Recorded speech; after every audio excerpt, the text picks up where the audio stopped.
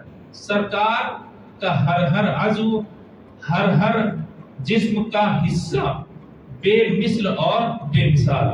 اسی وجہ سے آپ اتنا یاد رکھیں, اللہ کے بعد اگر کوئی بلند ترین ذات ہے تو وہ رسول اللہ صلی اللہ علیہ وسلم کی ہے. دنیا میں نہ جانے کتنے لوگ آئے اور انہوں نے اپنے اپنے لوگوں کی باتیں کی, لیکن رسول اللہ صلی اللہ علیہ وسلم کا وصف خاص یہ کہ یہی بولے سدرا والے چمنے جہاں کے تھالے, سبھی میں نے چھان ڈالے تیرے پائے کا نہ پایا, تجھے یک نے یک بنایا, بنانے والی ذات بھی ایک ہے اور بننے والی ذات بھی ایک ہی ہے. اور جو ذات نبی پاک صلی اللہ تعالی علیہ وسلم سے وابستہ ہوتی گئی تو سرکار چونکہ مضبوط تھے, جو وابستہ ہوا وہ بھی مضبوط ہو گیا. آج میں خلفائے اربعہ کے بارے میں عرض کروں گا, ایک ایک دن ایک ایک خلیفہ کے بارے میں. سرکار کے جو 4 خلیفہ گزرے ہیں, حضرت ابوبکر صدیق رضی اللہ تعالیٰ عنہ, حضرت عمر فاروق رضی اللہ تعالیٰ, حضرت عثمان غنی رضی اللہ تعالیٰ, حضرت مولائے کائنات رضی اللہ تعالیٰ. یہ 4 ایسے جنتی صحابہ کہ سرکار نے جیتے کہ انہیں جنت کی بشارت عطا فرمائی, اور انہی کی خلافت جس کو ہم سیاست دنیا کی حکومت کہتے ہیں, حقیقت میں انہی کی حکومت اصلیہ تھی.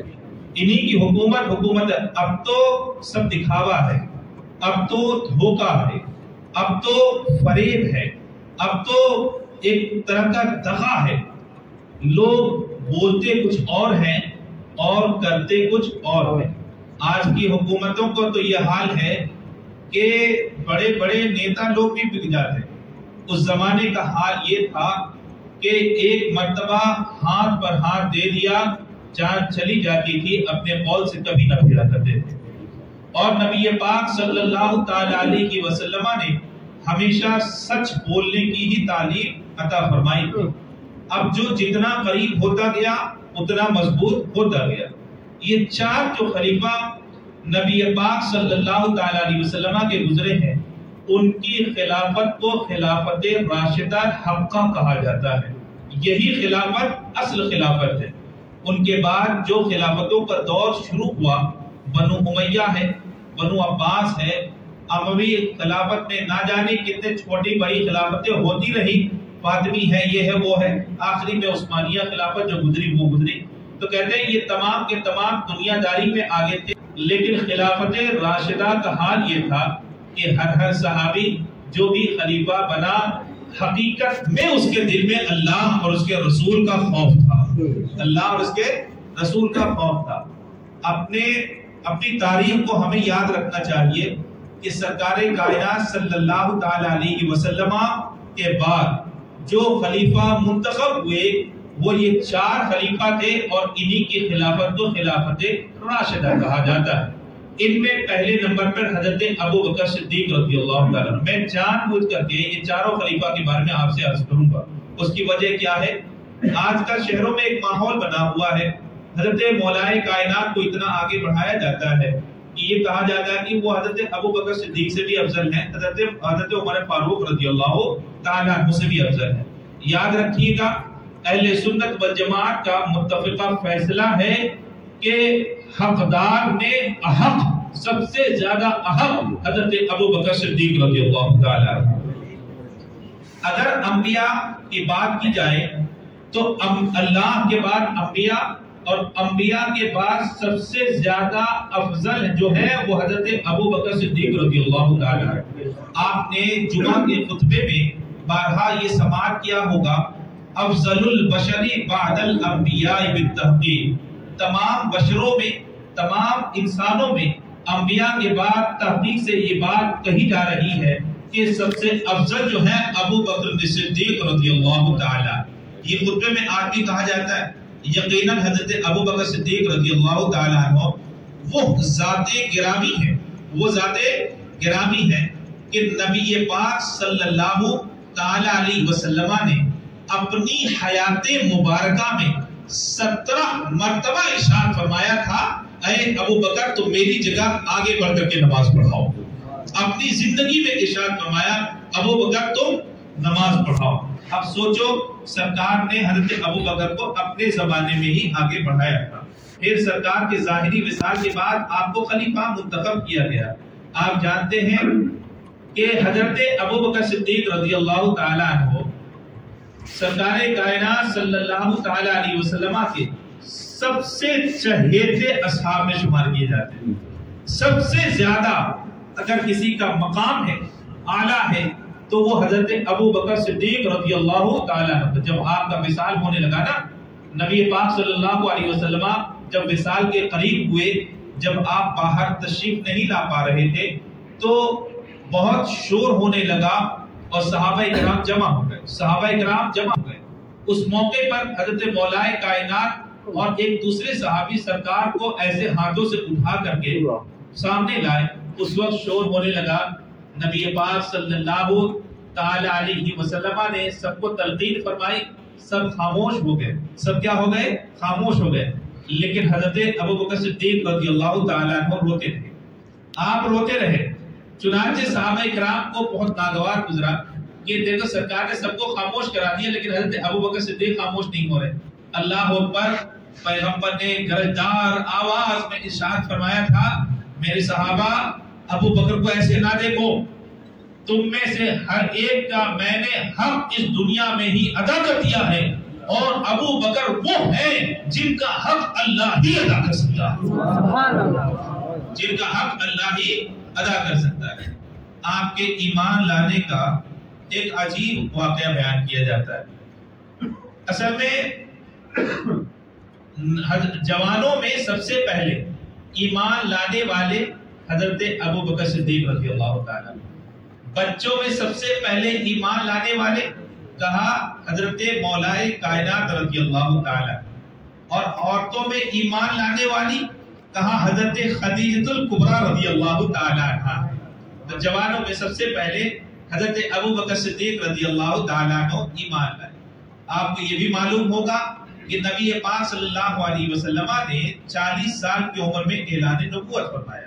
اعلان نبوت 40 سال کے عمر میں فرمایا تھا۔ اس وقت جس وقت آپ نے اعلان فرمایا تھا، حضرت ابو بکر صدیق رضی اللہ تعالیٰ عنہ ایک آدھ مہینے پہلے ملک شام تشریف لے گئے، ملک شام تشریف لے گئے تھے، اور اس وقت وہ وہاں پہ موجود نہیں تھے جب سرکار نے اعلان نبوت اپنے نبی ہونے کا اعلان فرمایا۔ دیکھو نبی تو سرکار جب پیدا ہوئے تھے تب بھی تھے، اور عالم ارواح میں تھے تب بھی تھے، بلکہ اللہ نے جتنے بھی انبیاء کرام کو نبوت عطا فرمائی وہ رسول کے صدقے میں ہی عطا فرمائی، رسول کے صدقے میں ہی عطا فرمائی۔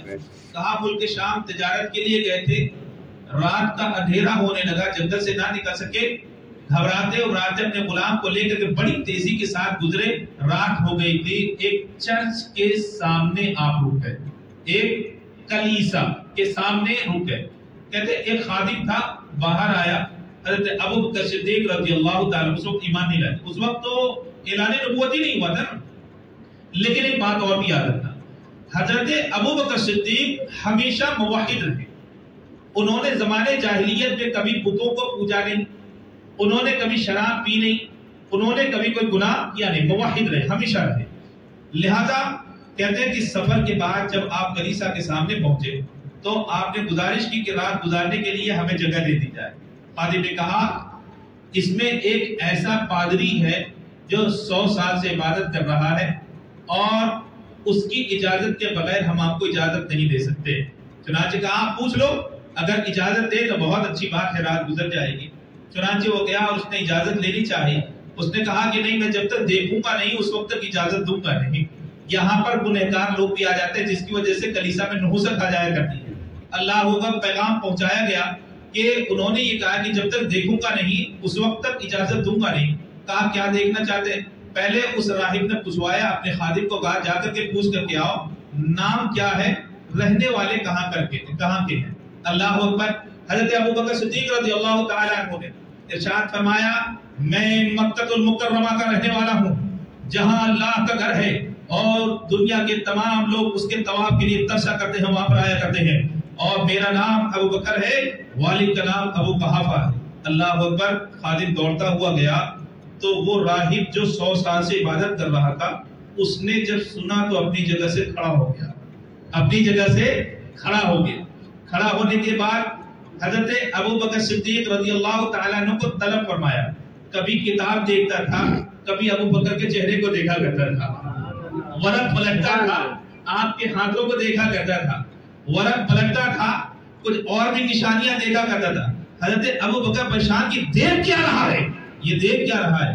اللہ اکبر۔ اس نے کہا جو مجھے دیکھنا ہے میں دیکھ رہا ہوں، میں کبھی کتاب کو دیکھ رہا ہوں اور کبھی تمہارے چہرے کو دیکھ رہا ہوں۔ کہا ساری علامتیں تو پائی جا رہی ہیں، ساری علامتیں تو پائی جا رہی ہیں، 2 علامتیں اور بھی ہیں اور اس کو میں دیکھنا چاہتا ہوں۔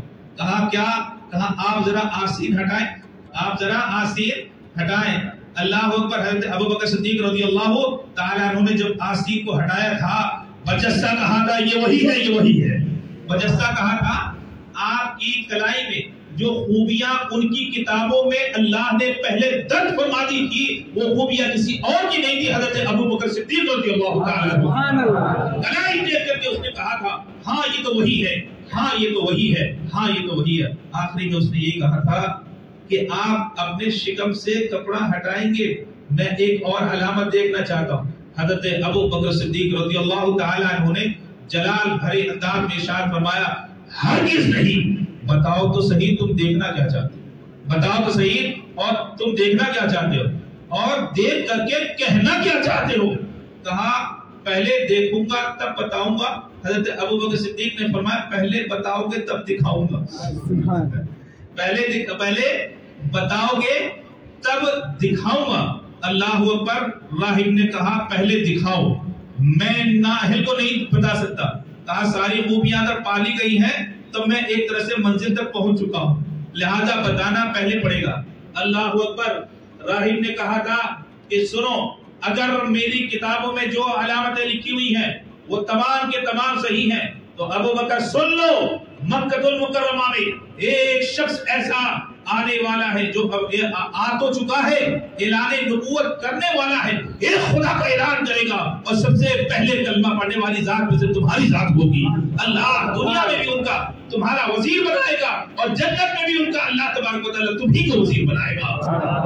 حضرت ابو بکر صدیق رضی اللہ تعالیٰ عنہ، چونکہ سرکار نے اس وقت تک اعلان نبوت نہیں فرمایا تھا، اس وقت کوئی ذہن میں بات ہی نہیں تھی کہ مطلب اس طرح کی کوئی چیز ہونے بھی والی ہے، اس طرح کی کوئی چیز ہونے بھی والی، ذہن میں یہ بات نہ تھی۔ چنانچہ کہا ابو بکر اب تو کرتا اٹھاؤ، اب تو کرتا اٹھاؤ۔ ناف کے بغل میں دیکھا، کہا یہ بھی وہی ہے، یہ بھی وہی ہے۔ اللہ ابو بکر صدیق نے ارشاد فرمایا کیا وہی ہے؟ کہا ایک جو تل کا نشان تمہارے پیٹ پر میں دیکھ رہا ہوں، ہزاروں سال پہلے اس نشانی کو اللہ نے ہماری کتابوں میں بیان فرما دیا ہے، ہماری کتابوں میں بیان فرما دیا ہے۔ کمال ہے حضرت ابو بکر صدیق رضی اللہ تعالیٰ عنہ کا۔ کہتے ہیں کہ یہ بات سنی، پریشان ہوئے اور سفر کے بعد فوراً پلٹ کر کے مکہ المکرمہ آئے۔ یہاں مکہ المکرمہ میں الگ ہنگامہ برپا تھا، الگ ہنگامہ برپا تھا، کیونکہ سرکار نے اعلان فرما دیا تھا نا کہ میں اللہ کا سچا رسول ہوں، اے لوگوں کہو لا الہ الا اللہ محمد رسول اللہ صلی اللہ علیہ وسلم۔ یہ کس کے بیچ میں اعلان فرمایا تھا؟ جو لوگ ایک ایک گھر میں کئی کئی خداؤں کو رکھتے تھے، خود خانہ کعبہ میں 360 سے زیادہ بت موجود تھے، وہ قوم جو بتوں کی پرستش کر رہی تھی اور ایک زمانے سے چلی آ رہی تھی، خانہ کعبہ میں لوگ طواف تو ضرور کرتے تھے لیکن بتوں کو اپنا سفارشی مانا کرتے تھے، وہ قوم جن کی شرست میں، جن کی جبلت میں، جن کی فطرت میں بت پرستی پڑی ہوئی تھی، سرکار نے فرمایا اسے چھوڑ دو۔ یہ بتاؤ اتنی جلدی چھوڑ دینا آسان ہوا کرتا ہے؟ اور پھر یہ کہ اتنے سارے لوگ جہاں لاکھوں کی تعداد میں ہوں، سب کے سب اس میں ملوث ہوں، اور ایک پیغمبر کہے تو کیا بتاؤ وہ لوگ پیغمبر کے دشمن نہ ہو جائیں گے؟ وہ لوگ کیا پیغمبر کے دشمن نہ ہو جائیں گے؟ سرکار نے فرمایا جن خداؤں کو تم پوجتے ہو وہ خدا بننے کے اہل نہیں ہے، وہ خدا بننے کے اہل نہیں ہے۔ ساری قوم دشمن ہو گئی تھی، لیکن اس وقت ابو طالب نے امان دے رکھی تھی، سرکار کو ابو طالب نے امان دے رکھی تھی جو سرکار کے چچا۔ چنانچہ ابو جہل پورے مکے میں بالکل ہنگامہ کر چکا تھا کہ اب پیغمبر کو چھوڑا نہ جائے گا، اب پیغمبر کو چھوڑا نہ جائے گا۔ لیکن یاد رکھو حضرت ابو طالب نے چونکہ امان دے رکھی تھی تو سرکار کو کوئی غضب نہیں پہنچا رہا تھا، نقصان نہیں پہنچا رہا تھا۔ حضرت ابو بکر صدیق رضی اللہ تعالیٰ عنہ سفر سے واپس آئے، سفر سے واپس آئے، دوڑا دوڑا ابو جہل آیا، کہا ابو بکر تمہیں پتا ہے کیا ہوا؟ ابو بکر تمہیں پتا ہے کیا ہوا؟ ارشاد فرمایا میں تو باہر سفر میں گیا ہوا تھا، مجھے علم نہیں ہے کہ یہاں مکہ المکرمہ میں کیا چل رہا ہے، کس نے کیا کہا کیا نہیں کہا، مجھے کسی بات کا علم نہیں ہے۔ اللہ اکبر۔ ابو جہل نے کہا ابو بکر جن کو آپ دوست کہا کرتے ہو، جن کو زمانہ صادق کہا کرتا ہے، جن کو زمانہ مصدوق کہا کرتا ہے، جن کو زمانہ سچا کہا کرتا ہے، جانتے انہوں نے کیسا دعویٰ کیا؟ جانتے انہوں نے کیسا دعویٰ کیا؟ وہ کہتے ہیں کہ سارے خدا غلط ہیں، وہ کہتے ہیں کہ سارے خدا غلط ہیں، ایک ہی خدا حق ہے، اور اپنے رسول ہونے کا اعلان کرتے ہیں، اپنے رسول ہونے کا اعلان کرتے ہیں، وہ اعلان کرتے ہیں اس بات کا کہ پیغمبر وہی ہیں، اللہ نے انہیں پیغمبر بنا کر کے دنیا میں لوگوں کی ہدایت کے لیے بھیجا ہے۔ چنانچہ ابو جہل نے یہ بات کہی تو حضرت ابو بکر صدیق رضی اللہ تعالیٰ عنہ نے سنا اور کہا ٹھیک ہے اگر ایسی بات ہے تو میں بھی جا کے بات کروں، ظاہر سی بات ہے کہ بڑے اچھے دوست بھی تو تھے سرکار کے۔ ہاں یاد رکھو کوئی دن ایسا نہیں تھا کہ سرکار حضرت ابو بکر صدیق رضی اللہ تعالیٰ عنہ کے گھر صبح اور شام نہیں تشریف لے جاتے تھے، یعنی صبح بھی ایک مرتبہ جایا کرتے تھے اور شام کے وقت بھی سرکار حضرت ابو بکر صدیق رضی اللہ تعالیٰ عنہ کے گھر تشریف لے جاتے تھے۔ چنانچہ حضرت ابو بکر صدیق رضی اللہ تعالیٰ عنہ سرکار کے پاس پہنچے، سرکار نے مسکرا کر کے دیکھا، حضرت ابو بکر صدیق نے کہا کہ حضور یہ کیا سن رہا ہوں؟ کہا بالکل صحیح سن رہے ہو، بالکل صحیح سن رہے ہو، میرے پیغمبریت کے بارے میں جو کچھ سنا وہ صحیح سنا۔ عرض کیا اللہ کے پیغمبر یہ تو صحیح ہے کہ میں آپ کے بہت قریب رہا اور آپ پر اعتماد کامل بھی کرتا ہوں، لیکن کوئی ایسی آپ بات بھی تو بتا دیں کہ مجھے بھی یقین آ جائے۔ سرکار مسکرائے، ارشاد فرمایا وہ جو ملک شام میں اتنا سن کر کے آئے ہو وہ کیا کم ہے؟ آپ بولے تو صحیح بھائی، میں بولوں پیغمبر رہتا مکے میں ہے، خبر ساری دنیا کی رکھا کرتا ہے، وہ بکر مہینوں کے مسافت میں ہیں، ملک شام میں ہیں، کلیسا میں ہیں، رات کے اندھیرے میں ہیں، کوٹری میں ہیں، اور وہ پادری سرگوشی کے انداز میں کہہ رہا ہے کہ میں نے یہ دیکھا ہے آپ کے اندر یہی علامتیں ہیں، آپ پیغمبر کے زمانے میں ہیں اور پیغمبر اعلان نبوت کرنے والے ہیں، آپ پیغمبر پہ اعلان بھی، پیغمبر پہ ایمان بھی لائیں گے، دنیا میں بھی مزید کہلائیں گے، آخرت میں بھی مزید کہلائیں گے۔ بولنے والا وہ تھا لیکن سننے والے کام میرے سرکار کے تھے، سننے والے کام میرے سرکار کے تھے۔ ابو بکر نے کہا سرکار کو ایسی بات کو ارشاد فرما دے کہ مجھے بھی یقین آئے۔ سرکار مسکرائے، ارشاد فرمایا اتنا سن کر کے آ رہے ہو وہ کیا کم ہے میری نبوت کی تصدیق کے لیے، میری نبوت کی تصدیق کے لیے؟ عرض کرتے ہیں میں شہادت دیتا ہوں کہ اللہ کے علاوہ کوئی معبود نہیں اور آپ اللہ کے سچے رسول ہیں۔ اسی لیے تو ہم کہتے ہیں سرکار کو علم غیب حاصل ہے، کون سا غلط کہہ دیا، کون سا ہم نے غلط کہہ دیا؟ سرکار کو علم غیب کا تبھی تو فرمایا اتنا سن کر کے جو آ رہے ہو کمال ہے، اس کا مطلب یہ کہ سرکار دیکھ بھی رہے ہیں، سرکار سن بھی رہے ہیں، کون کہنے والا وہ بھی جان رہے ہیں، اور کسے کہا جا رہا ہے یہ بھی جان رہے ہیں، اور کیا کہا جا رہا ہے وہ بھی جان رہے ہیں، کیا کہا جا رہا ہے وہ بھی جان رہے ہیں۔ اسی لیے تو بتایا وہاں سن کر کے اتنا کم ہے، اتنا کم ہے، فوراً ایمان لے آئے، فوراً ایمان لے آئے۔ حضرت ابو بکر صدیق رضی اللہ تعالیٰ عنہ کی ذات گرامی بڑی اعلیٰ رفعت، بہت اعلیٰ رفعت۔ بتاتے ہیں، روایتوں میں آتا ہے، آپ کے والد گرامی بچپنے میں بت خانے میں لے کر کے چلے گئے، جہاں پر مختلف بت رکھے ہوئے تھے۔ تو جیسے ہی بت خانے کے اندر پہنچے، ان کو کوئی کام پیش آ گیا، کہا ابو بکر تم ایک کام کرو، تم یہیں پر بت خانے کی زیارت کرو، جو بھی بولنا اللہ ہے، جو بھی مانگنا ہونا ان لوگوں سے مانگ لو، میں جا رہا ہوں، بعد میں تم بھی آ جانا۔ حضرت ابو بکر اس وقت بچپنے کے عالم، چھوٹے بچے، کھیلنے والی عمر تھی۔ کہا یہ میرے خدا ہے، کہا یہ میرے خدا ہے۔ تو والد نے جو کہنا تھا کہہ کر کے وہ چلے گئے۔ آپ سامنے آئے، ارشاد فرمایا تو میرا خدا ہے، تو میرا خدا، یعنی وہ جو بت بنے ہوئے تھے نا، اسٹیچو جو بنے ہوئے تھے، کہا تو میرا خدا ہے۔ اب کیا جواب دے؟ کوئی ظاہر سی بات ہے، پتھر بولا نہیں کرتے، پتھر بولا نہیں کرتے، اور بولتے ہیں تو سچ ہی بولا کرتے، بولتے ہیں تو سچ ہی بولا کرتے، یا تو بولتے نہیں اور بولتے ہیں تو سچ ہی بولا کرتے ہیں، یا تو بولیں گے نہیں، یا بولیں گے تو اشہد ان لا الہ الا اللہ کی بولی بولیں گے، اشہد ان لا الہ الا اللہ۔ ارے بھائی خواجہ نے یہی تو کیا تھا کہ وہ پوج رہے تھے گائے کو، پتھر کی بنی ہوئی تھے، ارشاد فرمایا زندہ کر دوں تو، زندہ کر دوں تو، زندگی بھر پوچھتے رہے، کبھی بولی نہیں، میں بول دوں تو یہ بولنے بھی لگے، میں بول دوں تو یہ بولنے بھی لگے۔ سچے پیغمبر کا کلمہ پڑھنے والی زبان ہے، اگر کہتی جائے تو اللہ اسے میری بھی قوت عطا فرما دے گا۔ چنانچہ اب یہ کہا گیا کہ حضرت ابو بکر صدیق نے کہا اس بت کو دیکھ کر کے مجھے بھوک لگ رہی ہے، کھانا دو، مجھے بھوک لگ رہی ہے۔ بھائی تم اپنے آپ کو خدا کہلاتے ہو تو میری ضرورت تو پوری کرو۔ بھائی خدا اسی کو کہتے ہیں نا جو ضرورتوں کو پورا کرے، جو ضرورتوں کو پورا کر دے۔ کہا مجھے بھوک لگ رہی ہے، کھانا کھلاؤ۔ کیا کھلاتا وہ کھانا؟ کہا مجھے پیاس لگ رہی ہے، مجھے پانی پلاؤ۔ ظاہر سی بات ہے کہ پتھر اپنی جگہ سے ہل تھوڑے نہیں سکتا، ہلا بھی نہیں۔ کہا مجھے، میں ننگا ہوں، مجھے کپڑا پہناؤ۔ وہ کیا کپڑا پہنا تھا؟ ارشاد فرمایا اچھا ٹھیک ہے، تم مجھے نہیں دے سکتے تو کوئی بات نہیں۔ پتھر اٹھایا ہاتھ پہ، کہا میں مار رہا ہوں، تم اپنے آپ کو بچا کے دکھاؤ، میں مار رہا ہوں، تم اپنے آپ کو بچا کے دکھاؤ۔ دیکھو یہ کہنے میں ایسی باتیں، لیکن یاد رکھو حقانیت کی دلیل تو ہے، حقانیت کی دلیل تو ہے۔ ارشاد فرمایا کہ تم اگر خدا ہو تو ٹھیک ہے، دے نہیں رہے ہو کوئی بات نہیں، میں مار رہا ہوں، بچا کر کے دکھاؤ۔ مارا کیا بچا؟ بتاؤ، پتھر ٹکرا کر کے واپس آ گیا۔ حضرت ابو قحافہ واپس آئے، دیکھا بچہ بالکل جلال میں ہے، اور بت کو مار مار کر کے اس نے ادھورا بنا دیا۔ فوراً لے کر کے آئے، فوراً لے کر کے ان کی والدہ کریمہ کے پاس کہا میں نے ایک ایسا واقعہ دیکھا ہے، اس بچے کو بچا کر کے رکھو، بت خانے میں جانے نہ دو، لوگ دیکھیں گے کہ بتوں کی توہین ہو رہی ہے، اس بچے کے دشمن ہو جائیں گے۔ اور برا بھلا بولنے لگے۔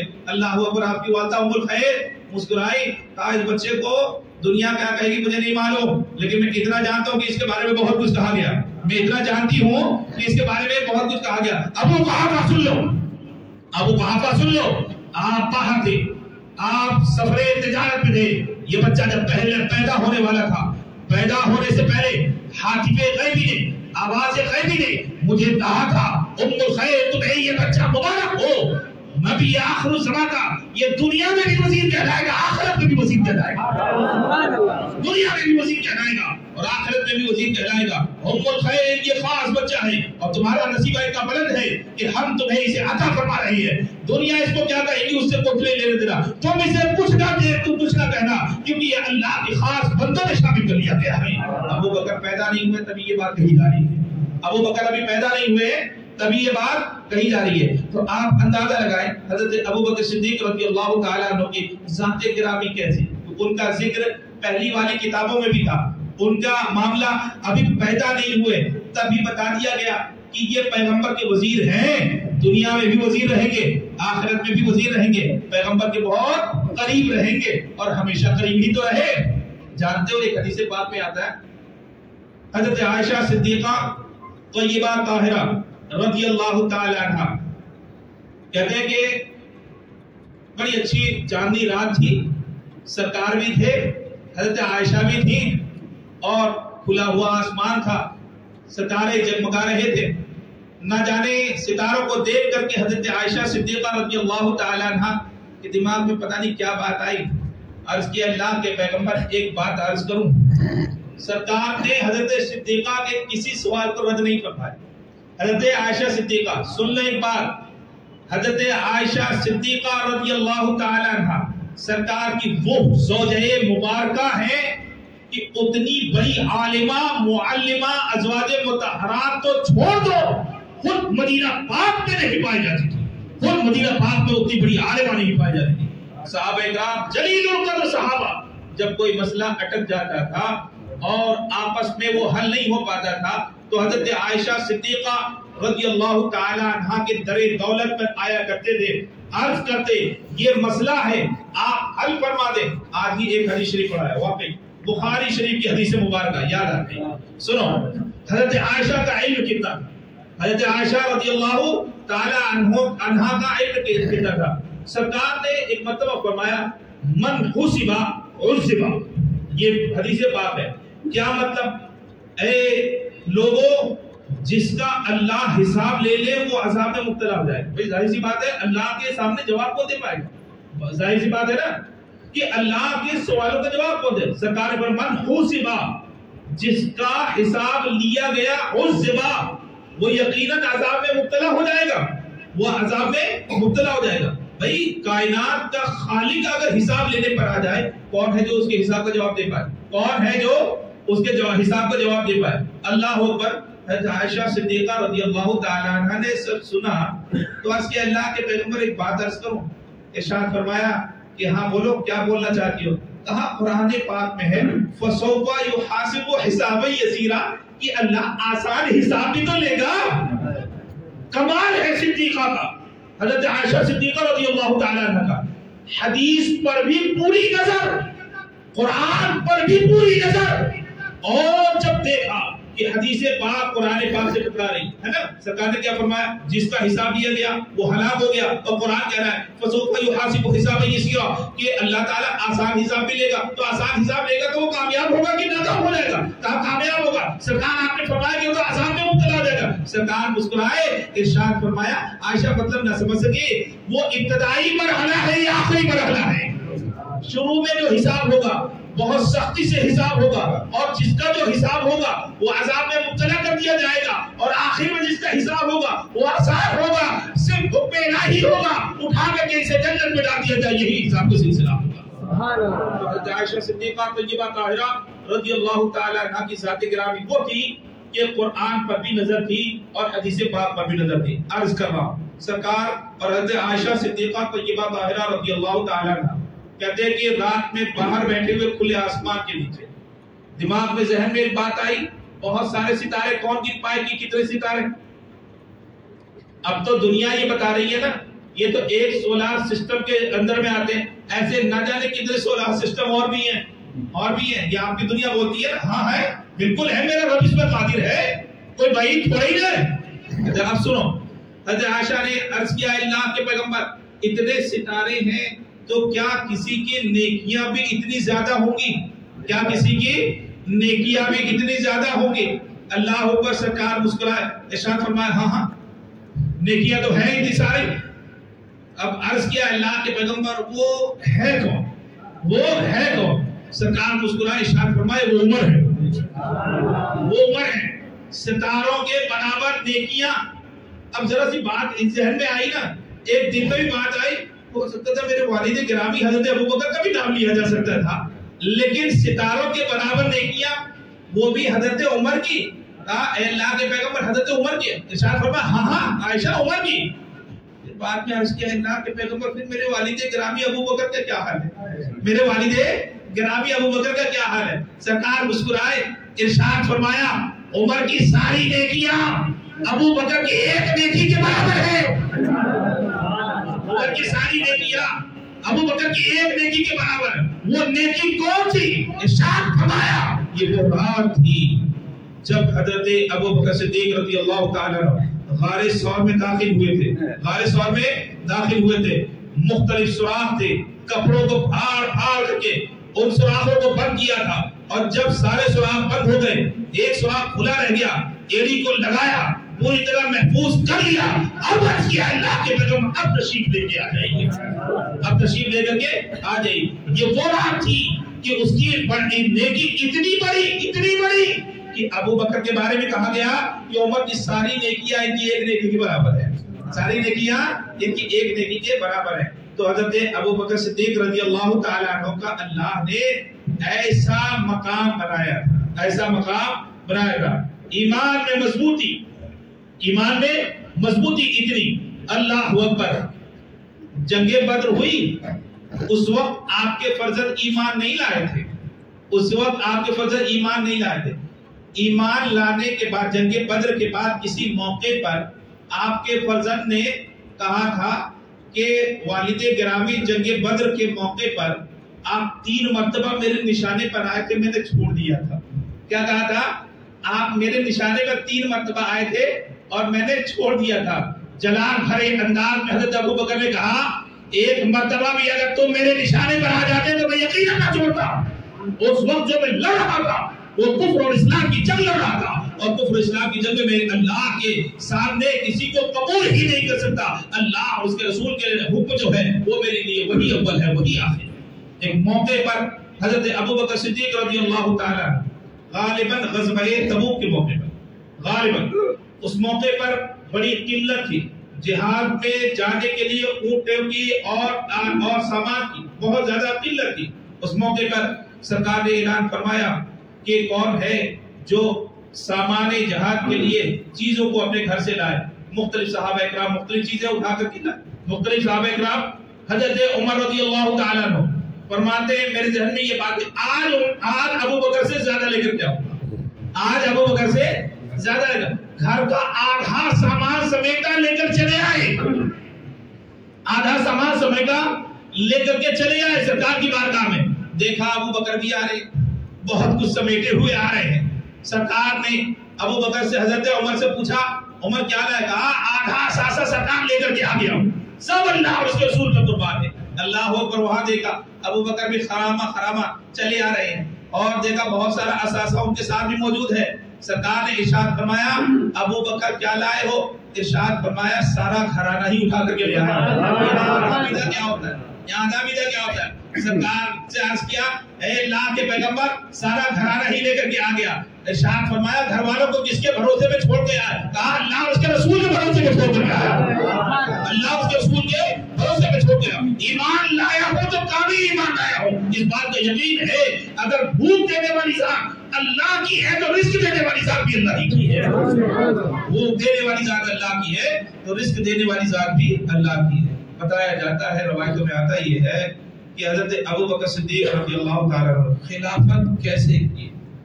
کوئی رات پوری سو نہ سکے، پوری رات سو نہ سکے.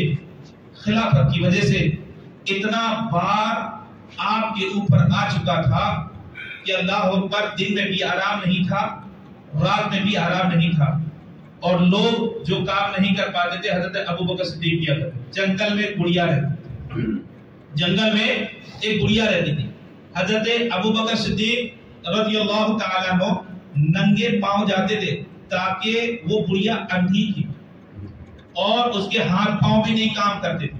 حضرت ابو بکر صدیق جاتے تھے، اس کے ہاتھ جانا، صبح پانی بھرنا، گھر کی صفائی کرنا، کھانے کا انتظام کرنا، اور اس کے بعد اس گڑیا کو کھلا کر کے آنا. یہ حضرت ابو بکر بغیر کسی وظیفہ کے انجام دیا کرتے تھے. آپ کا جو مثال ہو گیا حضرت عمر رضی اللہ تعالیٰ عنہ کی خلافت کی جب بات آئی، آپ بھی تو حضرت ابو بکر صدیق رضی اللہ تعالیٰ عنہ کے نقش قدم پر ہی چلے. ہاں اب سنو، حضرت عمر نے دیکھا کہ ایک ضعیفہ کے بارے میں ایک پرچے پہ لکھا ہوا لیکن کوئی خادم نہیں ہے. آپ سمجھ گئے کہ یہ کام کسی اور کا نہیں بلکہ حضرت ابو بکر صدیق رضی اللہ تعالیٰ عنہ کا.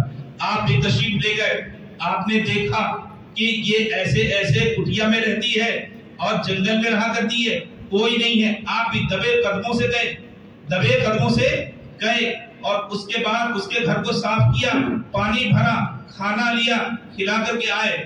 اب بڑھیا نے برجستہ کہا مجھے ایسا لگتا ہے کہ ابو بکر اب دنیا میں نہ رہے، ابو بکر دنیا میں نہ رہے. اللہ اکبر. عمر رونے لگے، حضرت عمر رونے لگے. عرض کیا کہ تم نے کیسے پہچانا، تم نے کیسے پہچانا؟ اللہ اکبر. ضعیفہ نے کہا 2 صفت کی وجہ سے پہچانا، 2 صفت کی وجہ سے پہچانا. کہا کیسے؟ کہا ابو بکر جب آتے تھے تو میرے گھر سے 8 میل دور اپنا جوتا اتار دیا کرتے تھے، میرے گھر جب آیا کرتے تھے تاکہ پتوں پر جوتا پڑے تو آواز نہ پیدا ہو۔ ضعیفہ کا اس حد تک خیال رکھا جاتا، ضعیفہ کو نیند بڑی مشکل سے آتی، اگر چر پر کی بھی آواز آ جائے تو انسان کی نیند کھل جایا کرتی ہے، وہ اس حد تک میرا خیال رکھتے تھے۔ اور عمر تم نے کھانا کیسے کھلایا؟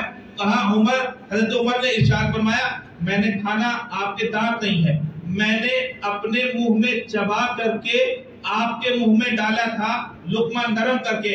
بڑھیا مسکرائی، کہا عمر ابو بکر ایسے نہیں کھلاتے تھے، وہ بالکل نرم کرتے تھے اور اپنی زبان سے میرے منہ میں ڈالا کرتے تھے۔ کمال، دکھاؤ زمانے کا کوئی ایسا خلیفہ۔ اب وہ ہاتھ اٹھائے تو اللہ دعا نہ قبول کرے تو بتاؤ کس کی دعا قبول ہو؟ وہ قبول نہ کرے تو پھر کس کی دعا قبول ہو؟ حضرت ابو بکر صدیق رضی اللہ تعالیٰ، اللہ اکبر، تمام انسانوں میں افضل ہے انبیاء کے بعد، انبیاء کے بعد تمام انسانوں میں افضل ہے۔ آخری بات عرض کر رہا ہوں، آپ کا وصال سے پہلے آپ نے وصیت فرمائی۔ اب سرکار کا تو وصال پہلے ہو گیا تھا، سرکار کا وصال پہلے ہو گیا تھا، تو آپ حجرہ عائشہ میں مدفون تھے، حجرہ عائشہ صدیقہ طیبہ طاہرہ رضی اللہ تعالیٰ عنہ کے حجرے میں مدفون تھے۔ حضرت ابو بکر صدیق رضی اللہ تعالیٰ عنہ نے بھی چاہا کہ میں وہی مدفون ہوں، لیکن سوال یہ تھا کہ سرکار کی برابری کون کرتا ہے؟ سرکار کی برابری کون کرے؟ لہذا آپ نے ارشاد فرمایا وصیت میں، میرا جب انتقال ہو جائے جنازے کو لے جا کر کے حجرہ عائشہ کے سامنے رکھ دینا، دروازہ کھل جائے تو دفن کر دینا، نہ کھلے تو عام مومنین کے قبرستان میں مجھے دفن کر دینا۔ اللہ اکبر، تاریخ اس بات کی گواہ ہے۔ حضرت ابو بکر صدیق رضی اللہ تعالیٰ عنہ کا جب انتقال ہوا، آپ کو نہلایا گیا، آپ کو کفن پہنایا گیا، نماز جنازہ پڑھی گئی، پھر آپ کا جنازہ سرکار کے روضے اطہر کے سامنے رکھ دیا گیا۔ اللہ اکبر، تاریخ گواہ ہے، دروازہ خود بخود کھل گیا اور آواز آئی حبیب کو حبیب سے ملا دو، حبیب کو حبیب سے ملا دو۔ یہاں سے دور لے جانے کی ضرورت نہیں ہے، یہ زمین کے اوپر بھی حبیب تھے اور زمین کے نیچے بھی حبیب رہیں گے۔ یعنی اللہ نے دنیا میں بھی ان کو وزیر بنایا تھا اور آخرت میں بھی میرا ہی وزیر بنایا ہے۔ اللہ اکبر، یہ مقام اللہ تبارک و تعالیٰ نے حضرت ابو بکر صدیق رضی اللہ تعالیٰ عنہ کو عطا فرمایا تھا۔ اللہ تبارک و تعالیٰ کی بارگاہ میں دعا ہے کہ مولا تبارک و تعالیٰ ہم سب کو اچھوں ہی کے اخلاق عطا فرما، اچھوں کو سب کا عطا فرما، انہی کی طرح ہم سب کو زندگی گزارنے کی توفیق عطا فرما۔ وما علینا الا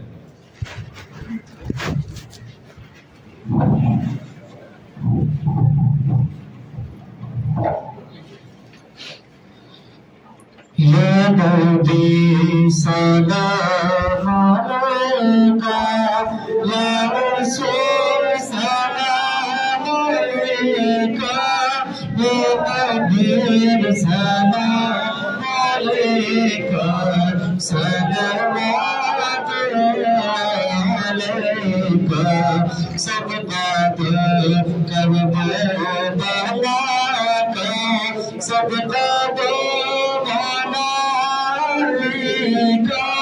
سب کا شیر خدا کا، سب دربار کا، یا نبی سلام علیکہ، یا رسول سلام علیکہ، یا حبیب سلام علیکہ، سب دربار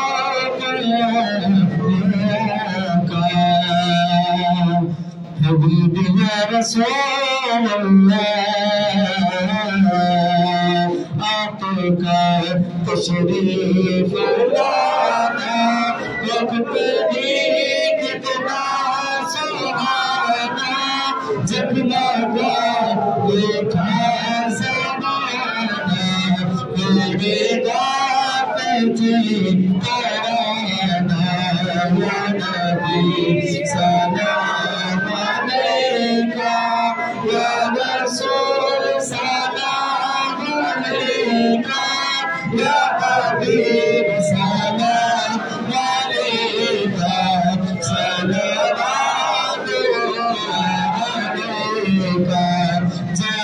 امید کے وقت آنا کمائے طیب ترانا نعرے دوزخ سے بچانا آقا کا مکمل میں چھپانا یا نبی سلام علیکہ یا رسول سلام علیکہ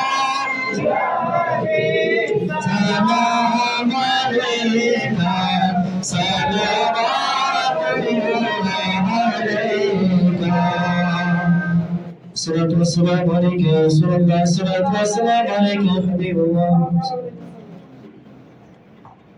الحمد لله رب العالمين والعاقبة للمتقين اللهم صل على سيدنا مولانا محمد وعلى آل سيدنا مولانا محمد وبارك وسلم صلوا عليه صلاة وسلاما عليك يا رسول الله صلى الله تعالى عليه وسلم اللهم ربنا آتنا في الدنيا حسنة وفي الآخرة حسنة وقنا عذاب النار وادخلنا الجنة مع الأبرار يا عزيز يا غفار يا رب العالمين اللهم ربنا تقبل منا إنك أنت السميع العليم وتب علينا إنك أنت التواب الرحيم اللهم ربنا إنك عفو كريم تحب العفو فاعف عنا يا كريم اللهم أتم لنا نورنا واغفر لنا إنك على كل شيء قدير يا الله يا رحمن يا رحيم مولا کریم ہماری ان مجالس کو اپنی بارگاہ میں شرف قبولیت عطا فرما یہاں پر جتنے بھی حاضرین ہیں مولا سب کی حاضری کو قبول فرما لے ہم سب کو اچھوں کا صدقہ عطا فرما سال نو کو ہم سب کے لیے بابرکت بنا دے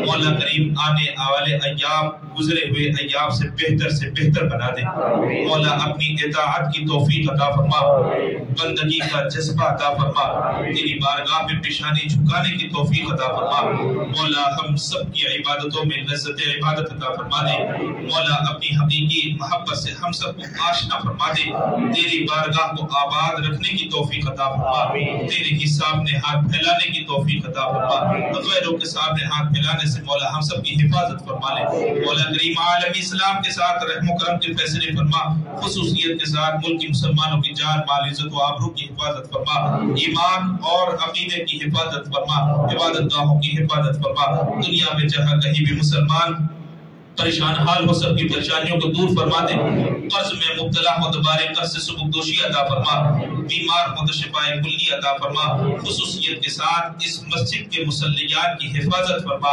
یہاں جتنے بھی آتے ہیں مولا سب کے علم عمر میں اقبال میں بلندیاں عطا فرما مولا سب کو شفا یابی والی زندگی عطا فرما بیمار ہو تو شفائے کلی عطا فرما شفائے عاجلہ عطا فرما کاملہ عطا فرما مولا کریم خصوصیت کے ساتھ ہم حاضرین میں سے جن کے والدین باحیات ہو تو عمر خضر عطا فرما صحت و تندرستی عطا فرما مولا جن کے والدین دنیا سے جا چکے ہوں تو ان کی قبروں کو جنت کے باغیچوں میں تبدیل فرما دے مولا انہیں جنتی بچھونا عطا فرما جنتی بچھونا عطا فرما جنتی بچھونا عطا فرما مولا کریم ہم سب کا ایمان پر خاتمہ عطا فرما اچھوں کے صدقے میں ہمارے جائز کاروبار میں ترقی عطا فرما سب کو مولا کریم رزق حلال عطا فرما رزق حلال میں وسعت عطا فرما خیر و برکت والی زندگی عطا فرما ایمان والی موت عطا فرما مولا ہم سب کو کل بروز قیامت بھی اچھوں کے صف میں شامل فرما لے کل بروز قیامت سرکار کے ہاتھوں سے آب کوثر عطا فرما سرکار کی شفاعت کبریٰ عطا فرما اچھوں کی محبت عطا فرما